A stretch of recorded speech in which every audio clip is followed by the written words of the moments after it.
Indonesia, salah satu negara dengan sumber daya alam paling kaya di dunia. Apa sih yang nggak ada di alam Indonesia? Batu bara banyak, nikel ada, sawit ada, emas juga ada, dan masih banyak lagi. Tapi, kenapa rakyat Indonesia masih banyak yang belum sejahtera ya?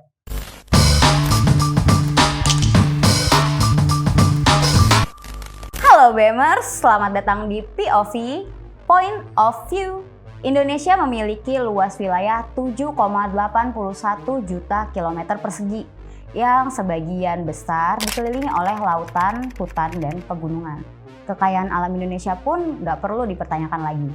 Hutan, gunung, laut, semua kekayaan alam di Indonesia bisa dimanfaatin.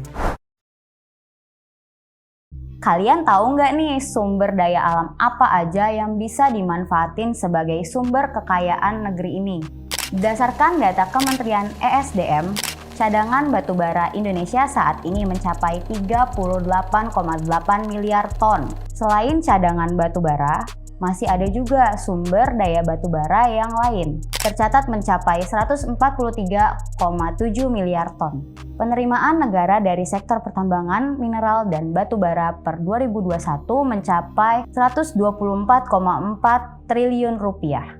Kedua, nikel. Indonesia memiliki cadangan nikel terbesar di dunia.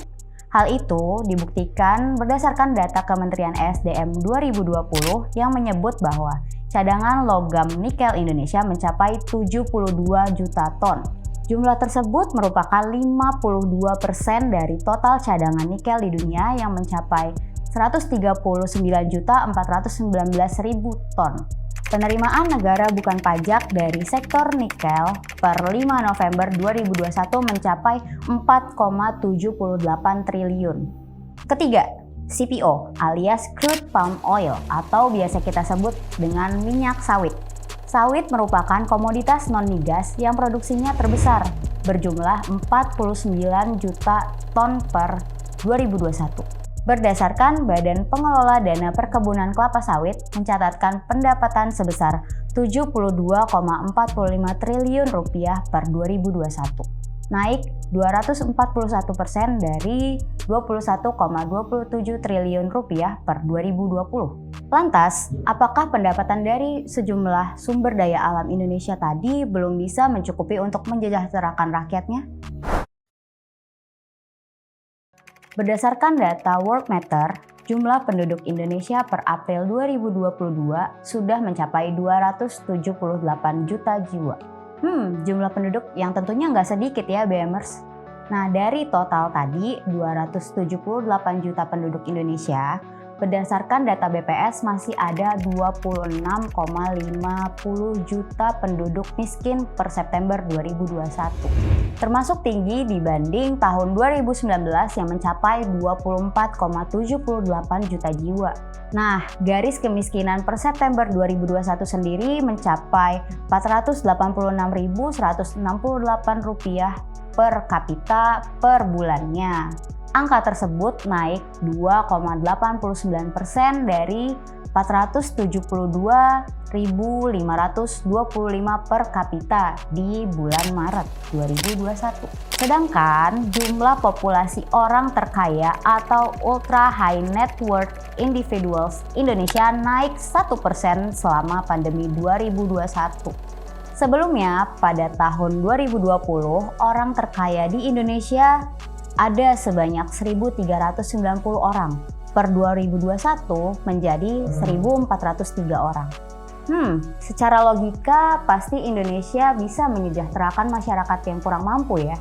Tapi, apakah hal tersebut bisa dikatakan sebagai paradox of plenty? Paradox of plenty merupakan fenomena di mana suatu negara yang kaya sumber daya alam tidak dapat mengoptimalkan pembangunan dan menyejahterakan rakyatnya. Fenomena ini juga mengacu pada pengamatan bahwa banyak masyarakat dengan sumber daya alam melimpah memiliki hasil ekonomi yang lebih buruk daripada yang minim sumber daya alam.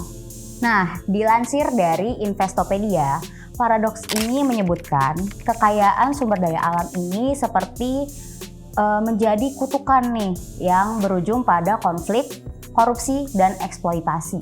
sehingga menyebabkan perekonomian negara semakin tertinggal.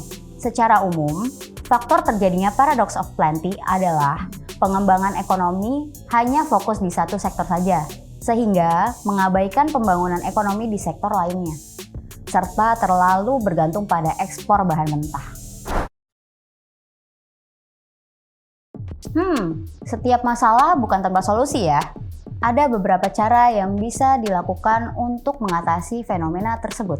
Pertama, menggunakan kontrak lindungi nilai di pasar komoditas yang berisi kesepakatan antar perusahaan pembeli di harga yang tetap sesuai waktu yang ditentukan. Kedua, aturan ketat untuk para investor agar tidak hanya mengambil kekayaan saja, tapi bisa juga menguntungkan negara yang bersangkutan. Ketiga, kembangkan sumber daya alam di sektor lain agar kekuatan ekonomi tidak hanya di satu sektor saja. Beberapa negara yang mengalami fenomena tersebut diantaranya Kongo, Angola, Nauru, Venezuela, dan Argentina. Nah, itu dia BMers, fenomena paradox of plenty. Semoga Indonesia tidak termasuk dalam fenomena itu ya. Sampai jumpa di episode POV lainnya. Ciao!